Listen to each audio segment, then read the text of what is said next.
7 सितंबर को चंद्र ग्रहण है और उसके बाद 21 सितंबर को आएगा सूर्य ग्रहण। देखिए, ग्रहण जब भी होता है तो तरह तरह की बातें हम लोगों ने सुनी है, ये नहीं करना चाहिए, ये करना चाहिए, ऐसी चीज़ें अगर आप करेंगे तो आपके ऊपर गलत प्रभाव पड़ेगा। तो ये प्रभाव पड़ेगा नहीं पड़ेगा, ये देखिए हम ज्योतिष के हिसाब से सब कुछ समझते हैं या फिर जो पौराणिक कथाएं आई हैं उनके हिसाब से समझते हैं। विज्ञान ग्रहण को लेकर क्या कहता है वही आज हम जानेंगे। और डॉक्टर बीके त्यागी जी इस वक्त हमारे साथ मौजूद हैं, साइंटिस्ट हैं विज्ञान प्रसार में भारत सरकार की ओर से। तो देखिए, विज्ञान का जो पहलू है वो समझना बहुत ज़्यादा ज़रूरी है। तो सबसे पहले तो सर बहुत बहुत स्वागत है आपका और शुक्रिया अपना समय निकालने के लिए। Thank you Shivani. ग्रहण को लेकर बहुत सारी बातें हैं, ये मतलब डूज एंड डोंट्स हम लोगों ने बना दिए हैं अपने अपने तरीके से पौराणिक कथाओं को लेकर। सबसे पहले तो मैं आपसे ये समझना चाहूँगी, सोलर एक्लिप्स क्या है, सूर्य ग्रहण क्या है और चंद्र ग्रहण क्या है विज्ञान की भाषा में? ये एक्चुअली इसको मतलब आप ऐसे समझो कि ये तो पता है कि हमारी जो सूर्य है वो हमारे सौरमंडल का केंद्र है और उसके आसपास सभी ग्रह जो हैं वो चक्कर लगाते हैं और पृथ्वी का जो कहें कि एक उपग्रह यानी सैटेलाइट है वो चंद्रमा। ठीक है, चंद्रमा पृथ्वी सूरज के चक्कर लगाती है और चंद्रमा पृथ्वी के चक्कर लगाता है। तो क्या होता है कि ये तीनों कई बार एक सीध में आ जाते हैं। हाँ। तो ग्रहण तभी होगा, चाहे चंद्र ग्रहण हो या सूर्य ग्रहण, जब ये एक सीध में आ जाएंगे। और यहाँ पे एक कहें कि एक तरीके का कोइंसिडेंट मैं बोलूँगा कि जो चंद्रमा जो है जो पृथ्वी के चारों ओर चक्कर लगा रहा है, एक तो वो उसकी जो परिधि है वो बिल्कुल अंडाकार वो गोलाकार नहीं है, वृत्ताकार नहीं है, अंडाकार है, एलिप्टिकल जिसको हम कहते हैं। और वो पृथ्वी की जो परिधि है उस पे 5 डिग्री एंगल पे काटती है। हाँ, ओके, हाँ। चंद्रमा की जो परिधि है पृथ्वी की परिधि को 5 डिग्री एंगल पे काटती है। 5.1 अगर ये ना होता तो इक्लिप्स ना होते। अच्छा। ये बड़ी इंटरेस्टिंग बात है, यही कोइंसिडेंट है।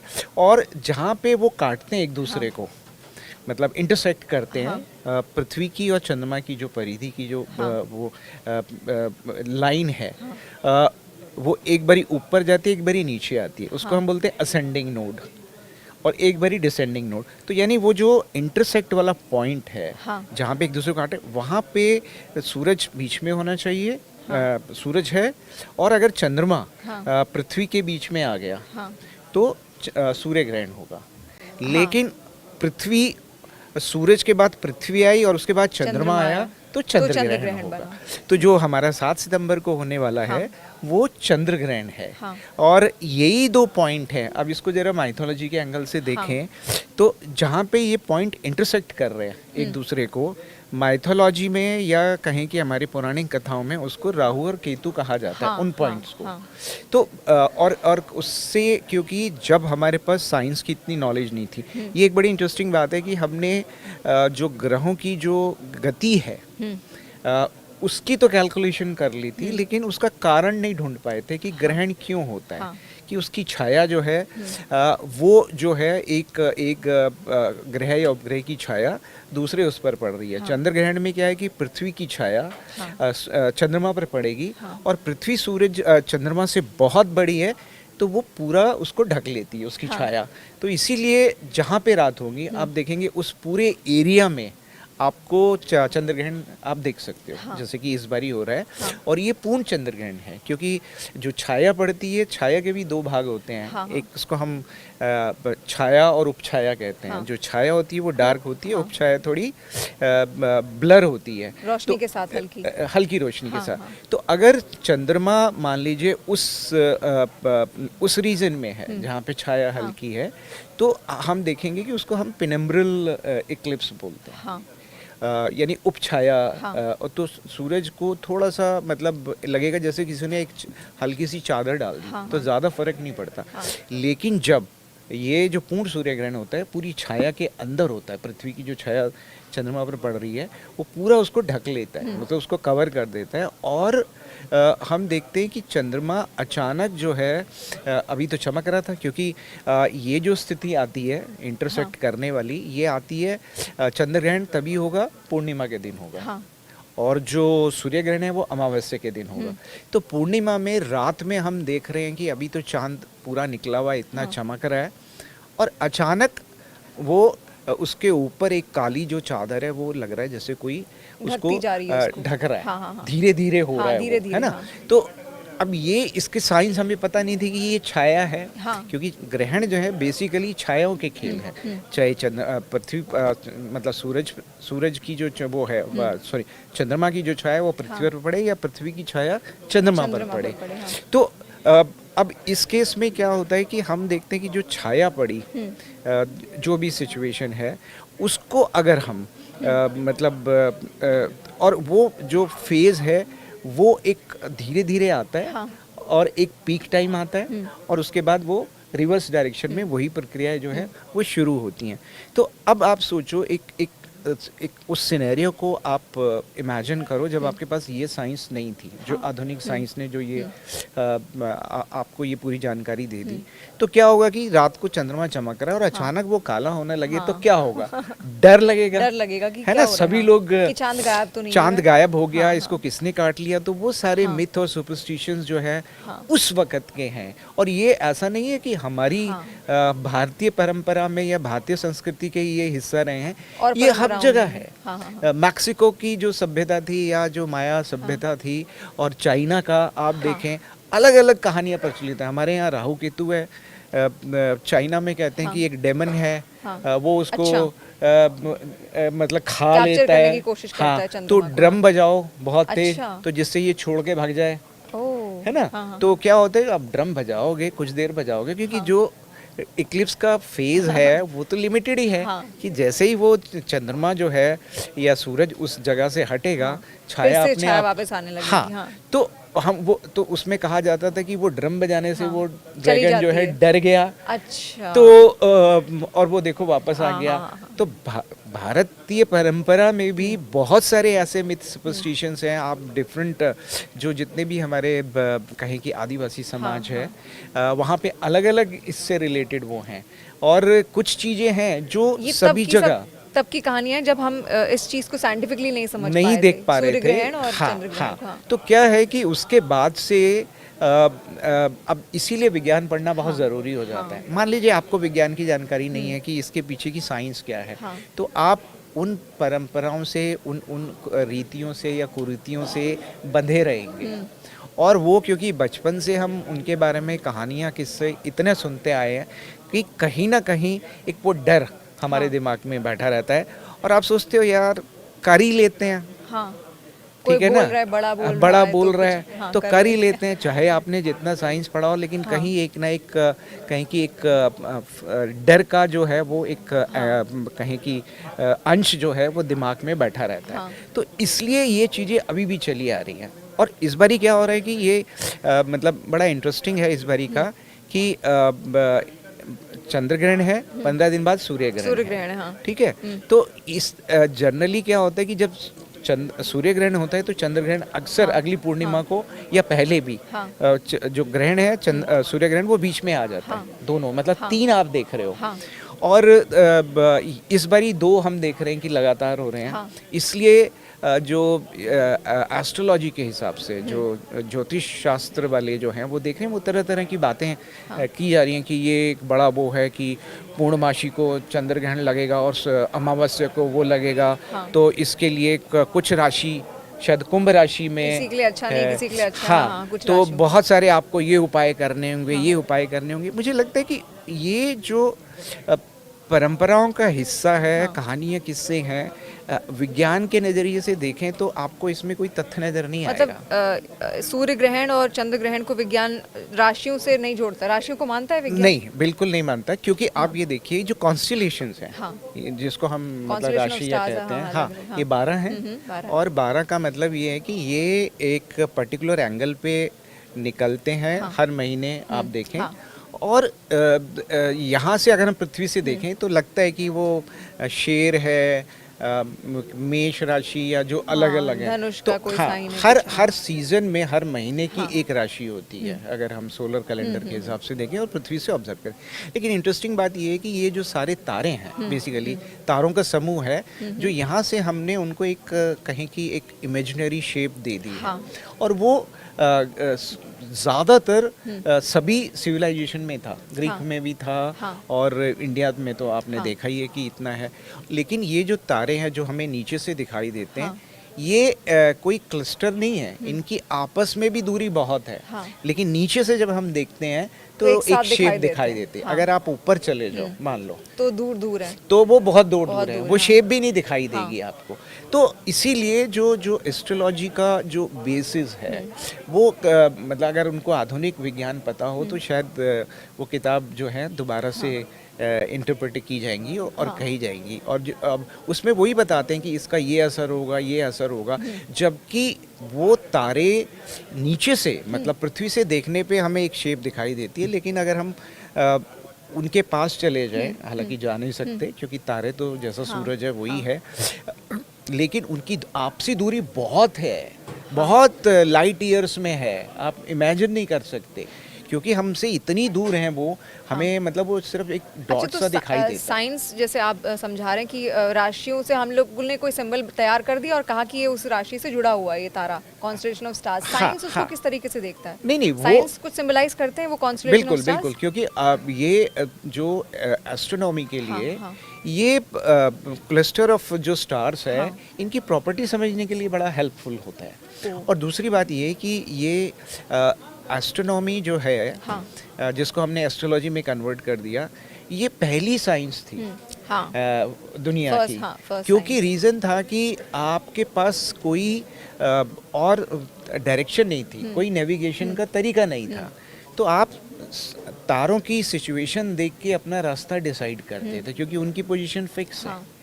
है ना। और वो आप देख रहे हैं कि हर महीने जैसे नील रिवर का था कि हाँ। वो एक पर्टिकुलर कॉन्स्टलेशन उधर आता था एक उस पे, तो वो बारिश होती थी। हाँ। तो सीजन की डायरेक्ट हमें नहीं थी, 12 महीने या कैलेंडर उस तरीके का नहीं था।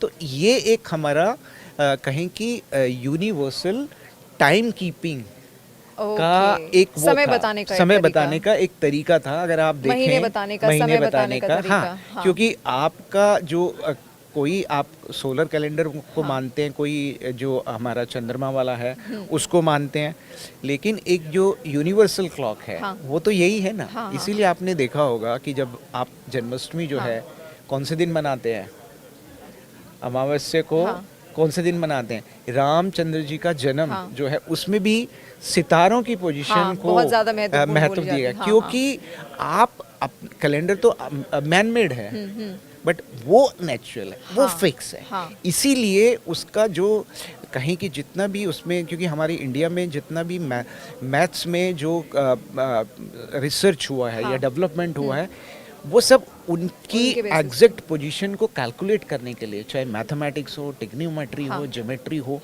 वो हमने वो कोशिश करी, क्योंकि हम वो एक क्लॉक बनाना चाहते थे जो कि यूनिवर्सल हो।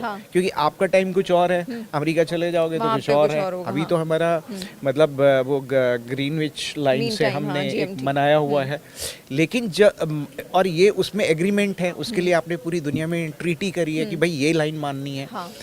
बट जब ऐसा कुछ नहीं था, हाँ। तब आप क्या करते, तो तब यही वही है, तारे और तारे सूरज थे। और और चाँद, ये हाँ। हर सिविलाइजेशन में कुछ इसी तरीके का एक सिस्टम डेवलप हुआ है, जिसमें उन्होंने तारों की पोजीशन से टाइम को कैलकुलेट करने का तरीका निकाला हाँ। था। डॉक्टर बीके त्यागी जी, इसके अलावा लोग ये कहते हैं जब ग्रहण लगता है तो हाँ। धरती पर नेगेटिविटी बढ़ जाती है, बुरी आत्माओं का साया होने लगता है। इसको कैसे आप डिकोड करेंगे विज्ञान की लैंग्वेज में? क्या है, सच में नेगेटिविटी बढ़ती है? ये वही बात होगी ना, राहु केतु से का ये अगला एक्सपेंशन है इन टर्म्स ऑफ सुपरस्टिशंस। आप ये बताइए इसके कि अलावा मैं ये भी जानना चाहूंगी कि ज्योग्राफिकल क्या चेंजेस होते हैं जब ग्रहण आता है? हाँ, देखिए इस केस में जो ज्योग्राफिकली कोई चेंज नहीं होता। अच्छा। जो चेंज होता है वो जो लिविंग वर्ल्ड है, हाँ। वो उनके बिहेवियर में होता है। मेनली जैसे जो सारी सुपरस्टिशंस आपकी बनी, जो प्रैक्टिस आज भी आप कर रहे हैं, वो किस लिए बनी? एक डर से बनी, या एक समथिंग अननेचुरल हुआ कुछ देर के लिए। भाई सूरज जो है वो चमकता है, पूरब से निकलता है, पश्चिम में जाता है। अगर इस रूल में कुछ चेंज आए तो नेचुरली आपकी एक उत्सुकता बढ़ेगी, डर भी बढ़ेगा। तो इस केस में आप देखिए कि साइंस में एनर्जी इज एनर्जी। पॉजिटिव और नेगेटिव एनर्जी क्या है, ये तो सब्जेक्टिविटी होती है आपकी कि आपको किसी की शक्ल अच्छी नहीं लगती, क्योंकि यहाँ पे इसका कोई साइंस नहीं है हाँ। कि कोई आपको अच्छा लगता है कोई बुरा लगता है। अब जो बुरा लग रहा है वो आप बोलोगे इसमें से बहुत नेगेटिव एनर्जी आती है, तो ये आपकी सब्जेक्टिविटी है। साइंस में energy is energy, there is no negative energy, no positive energy. Okay. अब एनिमल, अगर हम में ये चेंज आ रहा है, डर आ रहा है, तो एनिमल का सोचिए, उनका तो सारा जो बॉडिकल क्लॉक है वो तो सूरज की रोशनी पे चलती है। पक्षी जो है वो शाम को वापस अपने घोंसलों में चले जाते हैं जैसे ही सूरज नीचे जाने लगता है। अब ये दिन में हो रहा है, मान लीजिए 1 बजे हो, वो बेचारे अभी तो घर से निकले हैं, है ना, उनको 7-8 घंटे उनका जो बायोलॉजिकल क्लॉक है जो उनको गाइड कर रहा है, और वो मतलब कुछ 3-4 घंटे में ही वो देख रहे हैं कि अंधेरा होने लग गया। तो एक स्टेट ऑफ कंफ्यूजन होता है सारे एनिमल में। बर्ड्स में तो बहुत प्रोमिनेंट यानी होता उनमें है। भी बिहेवियरल चेंज देखने को मिलेगा, Behavioral change जानवरों के होता है। अंदर भी, हाँ, और वो- इसी कारण ये इंसानों के अंदर भी होता है, वो नहीं, डर के वजह से, हाँ, उस इंसानों fear में appeal की वजह से। बिल्कुल बिल्कुल, क्योंकि आप जो देख रहे हैं, आप कुछ एक अनयूजुअल फिनोमेना एक्सपीरियंस कर रहे हैं, सिचुएशन को फेस कर कि रहे हैं। चांद कहाँ गया, सूरज हाँ, कहाँ जो चला रोज गया। नहीं होता, हाँ, ठीक है, जो रोज नहीं होता, तो एक स्टेट ऑफ कंफ्यूजन होगा।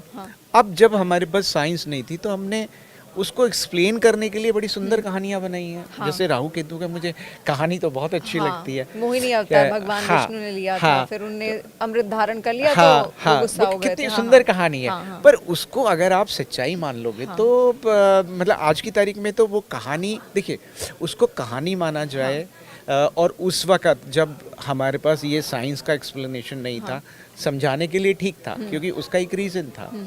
चंद्र ग्रहण को आप नंगी आंखों से देख सकते हैं, उसमें कोई दिक्कत नहीं है। लेकिन सूरज ग्रहण में, क्योंकि जब अब अंधेरा होने लगा तो नेचुरली जो हमारी उत्सुकता है हमें कंपेल करेगी कि हम सूरज की तरफ देखें।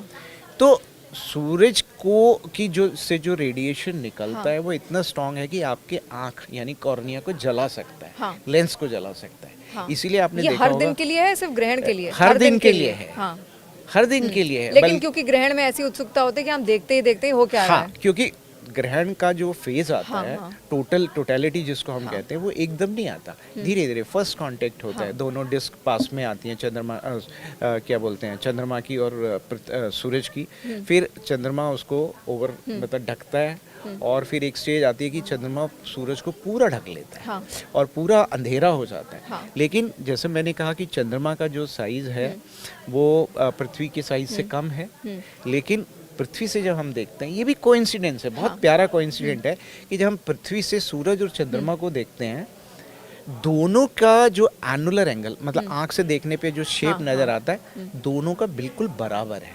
इसीलिए चंद्रमा लगता है कि उसने सूरज को पूरा ढक लिया, जबकि ढका नहीं है। नहीं, ढका है। वो दूर से देखने में ऐसा लगता है, हमें यहाँ से देखने में लगता है। लेकिन जैसा कि हम ये देखते हैं कि जो चंद्रमा है वो कभी पृथ्वी के पास होता है, कभी बहुत दूर होता है, ठीक है। अभी जो ग्रहण हो रहा है, चंद्र ग्रहण, वो पृथ्वी के काफी पास है, और जो अपनी शेप से जो हमें यूजुअली दिखाई देता है 7% ज्यादा दिखेगा, इसीलिए ब्लड मून कहा जा रहा है उससे। ब्लड मून, ये भी बड़ा ट्रेंडिंग शब्द है। ब्लड मून कोई साइंटिफिक टर्म नहीं है, बेसिकली मतलब क्योंकि आपने देखा है जैसे सूरज भी जब सुबह उगता है लालिमा उसमें होती है। वो इसीलिए कि लाल जो है रंग की जो वेव्स है, वो उनकी जो वेवलेंथ है बहुत ज्यादा होती है, तो वही पेनिट्रेट कर पाती है। बाकी चीजें, बाकी सारी जो लाइट्स हैं स्कैटर्ड हो जाती हैं। इसीलिए आप देखते हैं कि रेड लाइट क्यों लगाई जाती है, रेड सिग्नल रेड क्यों लगाई, दूर से दिख जाता है, ऑरेंज रेड ये सारे कलर्स, तो वो कलर रह जाता है, तो इसलिए हमें वो ब्लड मून दिखता है। और ना मैं ये देख रहा था कि ये बड़ा इंटरेस्टिंग है, लिटरेचर में भी शेक्सपियर ने भी ना अपने 3-4 प्लेस में इसको मेंशन किया है। हाँ, रेड मून है, ब्लड मून नहीं है उसमें, the word is red moon. I think शायद मैकबेथ में भी है, हैमलेट में भी है, और किंग लियर में भी है, 3 में मैं देख रहा था कि, तो ये आप देख लो कि वो डर जो है, और उसको मतलब एक ऐसी सिचुएशन से कोरिलेट किया जो कि एक बैड ओमन, मतलब एक क्या बोलेंगे, नेगेटिव एनवायरनमेंट और नेगेटिव शक्तियों जो का कुछ या कुछ ऐसा बुरा होने वाला है, उस तरीके की सिचुएशन। तो ये आप सोच सकते हो कि मतलब ये जो मेंटल लेवल पे कहाँ तक पेनिट्रेट किया है, लिटरेचर में भी उसको एक नेगेटिव सिचुएशन को या नेगेटिव सिनेरियो को डिपिक्ट करने के लिए उन्होंने इसको यूज किया है। अच्छा, मैं अभी जब थोड़ा पढ़ रही थी सोलर एक्लिप्स के बारे में तो बहुत सारी रील्स भी मैंने देखी, बहुत सारे लोगों ने इसको नंगी आंखों से भी देखा है, यानी कि उनकी आंख में कुछ भी ऐसा कोई चश्मा या कुछ लेयर नहीं। मैं बताता हूँ होता क्या है अगर आप ऐसे कई लोग अटेम्प्ट करते हैं जो रील्स बनाने के चक्कर में आजकल, सर तो होता क्या है उससे? सूर्य ग्रहण हो या ना हो, सूरज को कभी भी नंगी आंखों से नहीं देखना चाहिए, क्योंकि उसमें से जो किरणें निकलती हैं अल्ट्रावायलेट रेज, वो हमारे आंख के कॉर्निया और लेंस को खराब कर सकती हैं। बहुत सारे आपको देखा है कि गैलीलियो ने जिसने पहली बार ये सारा मतलब साइंटिफिकली प्रूव किया था कि पृथ्वी सूरज की चारों घूमती है, वो डायरेक्टली देखता था तो वो अपनी आंखों की रोशनी खो बैठा था। तो लेकिन जब पूर्ण सूर्य ग्रहण होता है वो फेज चाहे वो कुछ सेकंड का हो सकता है या मैक्सिमम उसकी जो लेंथ है वो 7 मिनट हो सकती है, तो 7 मिनट तक आप उसको देख सकते हो। अच्छा, बिना नेकेड आइज के। अदरवाइज फिल्टर, आज की तारीख में बहुत सारी कंपनीज हैं मार्केट में, फिल्टर हैं, सोलर फिल्टर जिसको कहते हैं, वो मतलब सूरज की रोशनी जो हमारी आंखों तक पहुंच रही है उसको 1 लाख गुना कम कर देता है। तो वो लगा के आप देख सकते हैं। इसलिए देखा होगा कि जो भी सोलर इक्लिप्स के टाइम में बच्चे जो देखते हैं या हम जो इवेंट्स करते थे उसमें वो सोलर फिल्टर हम उनको देते थे, चश्मा, मतलब ऐसा चश्मा होता था जिसमें फिल्टर लगा होता था, माइलर फिल्म बोलते हैं, और उसका यही था कि वो 1 लाख गुना सन की इंटेंसिटी, तो अगर उसमें डे लाइट में आप सन को देखो तो लगता है जैसे कि आप मून को देख रहे हो, इतना कूल लगता था उसमें। तो वो अगर आपके पास है तो आप देखिए, उसको पानी में भी नहीं देखना चाहिए। कई जगह में है कि पानी के रिफ्लेक्शन में देख लो, नहीं, क्योंकि वो भी उतनी इंटेंसिटी से आपके पास रेज आएंगी और आपकी आंखें खराब हो सकती हैं। तो वो गलती तो कभी ना करें। डायरेक्टली चाहे इक्लिप्स हो या ना हो, सूरज को नहीं देखना चाहिए। अगर आपके पास कोई फिल्टर है, सर्टिफाइड फिल्टर है, तो आप उसको सूरज को देख सकते हैं, डायरेक्टली देख सकते हैं। और इक्लिप्स के टाइम में कुछ मिनटों के लिए या कुछ सेकंड के लिए, जब टोटलिटी का पीरियड है, यानी सूरज पूरा ढका हुआ है, तब आप देख सकते हैं। बट जैसे ही उसमें से वो जो रोशनी निकलनी शुरू हो, तो आपको तुरंत फिल्टर लगाना है, फिल्टर लगा लेना चाहिए। हाँ।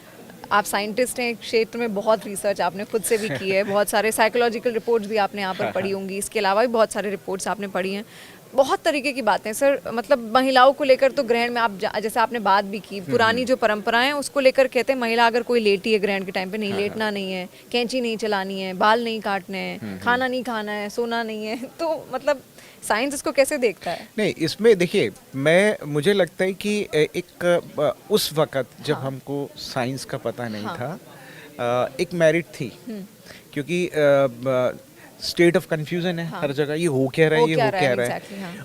उस केस में सबसे ज्यादा वनरेबल कौन होगा? एक गर्भवती महिला और पेट में पलने वाला बच्चा। तो उसको स्पेशल प्रोटेक्शन देना है आपने, ठीक है ना। मान लीजिए दिन में अंधेरा हो गया, तो अंधेरे में वो अगर उसको भी थोड़ी क्यूरियोसिटी हुई तो ठोकर लग सकती है, इसीलिए उसको बोलना है कि भाई वो बाहर ना निकले, एक जगह बैठी रहे, कोई भी पैना हथियार, क्योंकि अंधेरा है। हाँ, तो दुर्घटना हो सकती है ना। चाकू तो, या कैंची से चलाने को मना करते हैं। तो ये कैंची तो शायद उस वक्त नहीं होती थी। चाकू जरूर होता होगा, और चाकू भी इतने फाइन नहीं होते थे, आपने देखा होगा, दरातियां और बड़े बड़े ही होते थे। तो दुर्घटना होने के चांसेस थे कि आप कुछ खाना मत बनाओ, क्योंकि खाना बनाओगे तो सब्जी भी काटोगे, तो वो चोट लग सकती है। तो ये सारी चीजें उस वक्त की हैं, जब लाइट नहीं थी। अब आप अपने घर में बैठे हैं, बल्ब जल रहा है, तो यहाँ पे क्या दिक्कत है आपको? मतलब बैठें उठें सावधानी से। फिर भी मतलब एक स्पेशल प्रोटेक्शन तो जब जिस दिन से आप प्रेग्नेंट होते हैं, खास हमेशा से ही रहती है प्रेग्नेंट वुमेन के लिए। और उस वक्त आप देख रहे हैं कि घर के सारे लोगों में एक स्टेट ऑफ कंफ्यूजन है, बाहर भी सोसाइटी में भी हबड़ा दबड़ी, जानवर अलग तरीके से बिहेव कर रहे होते हैं, है ना। तो आप वो देखो कि वो सिचुएशन को आप कैसे टैकल करोगे। और एक जो सबसे वनरेबल है, जो सबसे ज़्यादा जिसको कहीं की ज़रूरत है सावधानी की, वो प्रेग्नेंट वीमेन है और उसका बच्चा है। तो इसलिए ये जो लगता है कि ये पर क्या है कि वो अभी तक चले आ रहा है। अभी भी कई बार नो डाउट कि सावधानी तो मतलब अभी भी चाहिए, बट उसको उस तरीके से एक सुपरस्टिशन यानी ये सावधानी के लिहाज से बनाया गया बिल्कुल था। सारी चीजें जो भी डूज एंड डोंट आपने पढ़े होंगे या सुने होंगे, वो एक सावधानी के रूप में था। क्योंकि हर आदमी को साइंस समझाना बड़ा मुश्किल था। हाँ।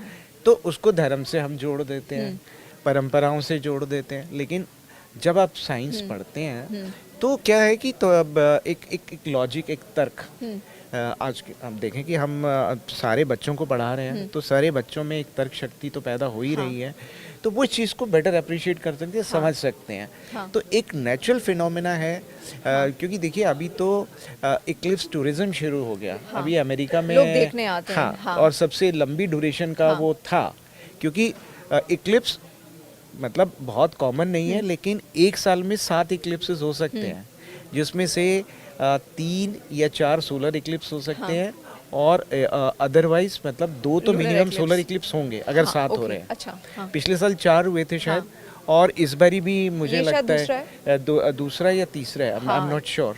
ठीक है ना, इससे पहले भी हुआ है। एक बार हो चुका। लेकिन होता क्या है कि सोलर इक्लिप्स मतलब आप देखिए कि वो कई बारी ऐसी जगह पे होता है कि वहाँ पे पॉपुलेशन ही नहीं होती। उसकी जो छाया है पृथ्वी, चंद्रमा की जो छाया है पृथ्वी के उस हिस्से में पड़ रही है जहाँ पे समुंदर है, कोई पॉपुलेशन ही नहीं है, तो तब वो कहते हैं कि तब वो सूतक नहीं लगता। चंद्रमा के केस सूतक में मैं आ रही थी। ये साइंस मानता है सूतक काल को? क्या है ये सूतक काल? भी वो मतलब देखिए जैसे चंद्रमा ग्रहण के टाइम में शायद 9 घंटे पहले लगता है, और उसमें 12 घंटे 11-12 घंटे ऐसा कहते हैं कि आप कोई भी शुभ कार्य नहीं करना चाहिए, बट ऐसा कुछ है नहीं, ऐसा कुछ है नहीं। देखिए उस वक्त जब सोसाइटी बहुत सिंपल थी, आपके पास ज़्यादा मतलब वोकेशन नहीं था, काम नहीं था। आज की तारीख में आप सोच सकते हैं आपको यहाँ पे एंकरिंग करनी है उसी टाइम ग्रहण के टाइम में, तो क्या आप घर से नहीं निकलेंगे? बिल्कुल निकलेंगे, ठीक है ना। लेकिन अगर आपको उसकी साइंस पता है तो वो जो डर है वो खत्म हो जाएगा, वो खत्म हो जाएगा। तो स्पेस टूरिज्म में मतलब आप देखिए कि लोगों को जो बेल्ट ऑफ टोटलिटी है, क्योंकि जो सूरज की जो चंद्रमा की जो छाया पड़ती है पृथ्वी पे, वो डिपेंड करता है कि वो सूरज मतलब पृथ्वी के कितना दूर है या पास है। वो उसकी जो चौड़ाई है वो 33 किलोमीटर से लेके 272-73 किलोमीटर तक हो सकती है। अगर पास में है तो ज़्यादा चौड़ी होगी, दूर है तो पतली होती जाएगी। तो उस बेल्ट ऑफ टोटलिटी में जो जिसकी ड्यूरेशन मैक्सिमम 7 मिनट हो सकती है, आप ये देखिए कि उस बेल्ट पे लोगों को लेके आया जाता है कि उस फिनोमेना को एंजॉय करो, कि जिसमें वो मतलब जो एक बेल्ट ऑफ टोटलिटी होता है, मतलब 5-6 फेजेस हैं जिसको एंजॉय किया जाता है। बैलीज बीड है, वो पूरा देखते हैं कि जो चंद्रमा की जो सतह है उसमें से लाइट निकलती है तो लगता है जैसे माला बन गई। डायमंड रिंग के बारे में आपने सुना होगा। तो ये ऐसे फिनोमेनस मैं मेरे देखे रोंगटे खड़े हो गए कि मैंने जब पहली बार वो देखा था, मैं सोच नहीं सकता था कि मतलब ये इक्लिप्स जो है ये इसका नज़ारा इतना सुंदर हो सकता है। और हमने अपनी मतलब डर और प्रेजुडिस की वजह से बात से बहुत लोग मोटिवेट भी होंगे, क्योंकि ग्रहण को अभी तक बहुत नेगेटिव तरीके से हमेशा देखा गया। मुझे लगता है कि ये मुझे लगता है वो भी इस चीज को अब एंजॉय करना चाहेंगे, सोलर एक्लिप्स, लूनर एक्लिप्स, दोनों को ही। ये एक नेचुरल फिनोमेना है। हाँ, रोज नहीं होता, बट साल में 7 बार ही हो सकता है। और इसका पूरा साइंस हमें पता है, ये छायाओं का खेल है कि कभी चंद्रमा की जो छाया है वो उस पृथ्वी पर पड़ी, और कभी पृथ्वी की छाया जो है चंद्रमा पर पड़ी और उसने उसको पूरा ढक लिया। तो हमें यहाँ से जो नज़ारा दिखा, और ये एक इनका जैसे मैंने कहा कि सीधी लाइन में आना बहुत ज़रूरी है, अलाइनमेंट इनका बहुत इम्पॉर्टेंट है। और असेंडिंग और डिसेंडिंग नोड अभी जो हो रहा है ये चंद्र ग्रहण, ये असेंडिंग नोड पे है। ठीक है ना। तो अगला जो चंद्र ग्रहण होगा वो डिपेंड करेगा कि जो इनका जो अलाइनमेंट है वो क्या बनता है। तो मेरी सबसे यही गुजारिश है कि ये वाला भी काफ़ी लंबा है। जो पूर्ण चंद्र ग्रहण है इसको एंजॉय करें। 3 मूर्ति में जो हमारा वो है सेंटर है वहाँ पे जाएं। उन्होंने ऑलरेडी तैयारी कर ली है, बहुत सारे टेलीस्कोप लगाए गए हैं, लेकिन इसको आप नेकेड आइज से देख सकते हैं, नंगी आंखों से देख सकते हैं, कोई इक्विपमेंट की ज़रूरत नहीं है, क्योंकि ये एक बहुत चंद्र ग्रहण है। पूर्णिमा के दिन होता है, पूर्णिमा में चांद बड़ा होता है, तो आप बहुत आराम से ये सारी जो फेजेस हैं कि कैसे पहला कांटेक्ट हुआ, फिर दूसरा कांटेक्ट हुआ जब जो पूरा अंदर छाया आ गई और टोटलिटी का रीज़न हुआ, और जो चंद्रमा है वो आपको लाल दिखाई देगा। उसका कारण मैंने आपको बता दिया। और फिर सारी सीक्वेंस रिवर्स फेज में वापस जाती है, वापस हो जाती है और वो अपने रास्ते चले जाएंगे और जो चंद्रमा है वो फिर उसी उस अवस्था में आ जाएगा। तो इसमें ना तो कोई डरने की बात है, ना इसमें कोई सुपरस्टिशन है, ये छायाओं का खेल है बेसिकली। ठीक है ना, तो इसमें मुझे लगता है कि ये एक इसको एंजॉय करो। ये वाला भी, और सूर्य ग्रहण तो शायद इंडिया में दिखाई नहीं देगा, बट ये जो चंद्र ग्रहण है ये मौका है, और इसका जो ड्यूरेशन है वो भी काफ़ी लंबा है, क्योंकि चंद्रमा जो है पृथ्वी के काफ़ी पास है और 7 गुना बड़ा हमें दिखाई देगा, और जो ड्यूरेशन है वो भी काफ़ी लंबी है, तो जो टोटलिटी की। तो इस फिनोमेना को एंजॉय करें, सबको इनक्रेज करें। और चंद्र ग्रहण देखना तो वैसे भी मैंने कहा ना, सूरज ग्रहण में फिर भी कुछ सावधानी रखनी पड़ती है। इसको देखने के लिए आपको कोई सावधानी की भी जरूरत नहीं है। बात से मैं खुद ही मोटिवेट हो रही हूँ, मेरा खुद भी मन है देखने का। सीधा आप देखिए, शायद 9 बजे कुछ शुरू होगा, जो टोटलिटी का पीरियड है वो 11 बजे कुछ के करीब है। तो तैयार रहिए, अपनी छतों पर जाइए और 7 सितंबर और इसको एंजॉय करिए। एक आखिरी सवाल जो मैं पूछूंगी सर, बहुत ज़्यादा, अब क्योंकि वैसे आपने बहुत सारी चीज़ें क्लियर आउट कर दी हैं, डूज एंड डोंट्स को लेकर भी बहुत सारी बातें आपने क्लियर की कि सब डर के लिए बनाया गया। खाना खाने को लेकर बोलते हैं कि नहीं खाना चाहिए, अगर कोई खाता भी है तो उसमें तुलसी पत्ता हमेशा डाल देते हैं। इसको साइंस कैसे देखते हैं? और ये भी कहते हैं कि ग्रहण जब खत्म हो जाए तो नहा लेना चाहिए, इसको साइंस कैसे देखते हैं? ये भी ना उन्हीं परंपराओं का हिस्सा है। आप ये देखिए कि तुलसी का पत्ता आपने डाल दिया, क्योंकि तुलसी को आप शुद्ध मानते हैं ना, बहुत स्ट्रॉन्ग एरोमेटिक प्लांट है, नो डाउट, उसका बहुत सारा मेडिसिनल वैल्यू भी है, लेकिन और उसका कारण बताया जाता है कि उस वक़्त कुछ गंदी किरणें निकलती हैं जो बैक्टीरियल ग्रोथ को इंक्रीज कर देती है। ये साइंस के हिसाब से सच है? नहीं। ओके। क्योंकि ऐसा बिलीफ है। अच्छा, बिलीफ है, लेकिन ये एक्सपेरिमेंटली भी करके देख लिया, कोई फर्क नहीं होता। मतलब क्योंकि आप ये देखिए कि जैसे मैंने कहा छायाओं का खेल है, और आज की तारीख में तो हम आर्टिफिशियल इक्लिप्स की तैयारी कर रहे हैं कि सूरज को पढ़ने के लिए, मतलब उसको और स्टडी करने के लिए हम आर्टिफिशियल इक्लिप्स क्रिएट कर रहे हैं कि सूरज का वो जो डिस्क है उसको ढक दें किसी आर्टिफिशियल ऑब्जेक्ट से, और उसका जो क्रोमोस्फेयर है, यानी जो आभा मंडल जिसको हम कहते हैं, उसको स्टडी करने के लिए किया जा रहा है। तो ये जो मतलब इसका मतलब तो ये होगा कि आप साइंटिस्टों को फिर कॉलर पकड़ेंगे कि आप मतलब वो ऑब्जेक्ट लड़ा के गलत रेस जो दे रहे हैं, ऐसा कुछ नहीं है। मतलब इसका जो काउंटर है वो यही है कि आप रात में भी तो खाना खाते हैं, जबकि सूरज की रोशनी डायरेक्टली नहीं आ रही, तो और सूरज की रोशनी उस हिस्से पे नहीं पड़ रही पृथ्वी के, तो क्या वो खाना खराब हो जाता है? ये तब की बात हो सकती है, इसमें एक सच्चाई हो सकती है जब आपके पास उसको प्रिजर्व करने के तरीके नहीं थे। आपके पास आज की तारीख में रेफ्रिजरेटर है, प्रिजर्वेशन इतनी सारी टेक्निक है, जो तुलसी डालने की बात है ये भी एक प्रिजर्वेशन टेक्निक है, मसाले, तुलसी, बिल्कुल। हाँ, तो इसलिए मुझे लगता है कि भ्रांति है एक तरीके, ये परंपराओं का हिस्सा है। भ्रांति तो मैं मतलब भ्रांति और परंपराएं बोल लो, दोनों ओवरलैप होती हैं कई जगह में। अब वो चला आ रहा है तो चला आ रहा है, क्योंकि लोग सोचते हैं कर लेते हैं, क्या फ़र्क पड़ रहा है, थोड़ी देर भूखे रह लेते हैं, या खाना नहीं बनाते, या पहले बना लेते हैं, या तुलसी का पत्ता डाल देते हैं।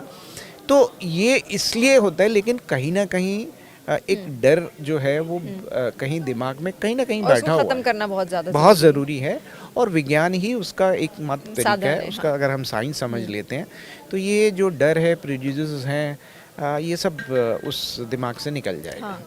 बहुत बहुत शुक्रिया जुड़ने के लिए, और वैज्ञानिक तरीके से आपने एक एक बारीक चीज़ें यहाँ पर जो रखी, क्या करना चाहिए क्या नहीं करना चाहिए, उसको लेकर जितने भी मिथ थे यहाँ पर आपने तोड़े हैं, और ऐसा क्यों किया जाता था, क्यों कहा जाता था, आपने बहुत अच्छे से यहाँ पर समझाया। Thank you so much doctor BK Tyagi ji, scientist है विज्ञान प्रसार से।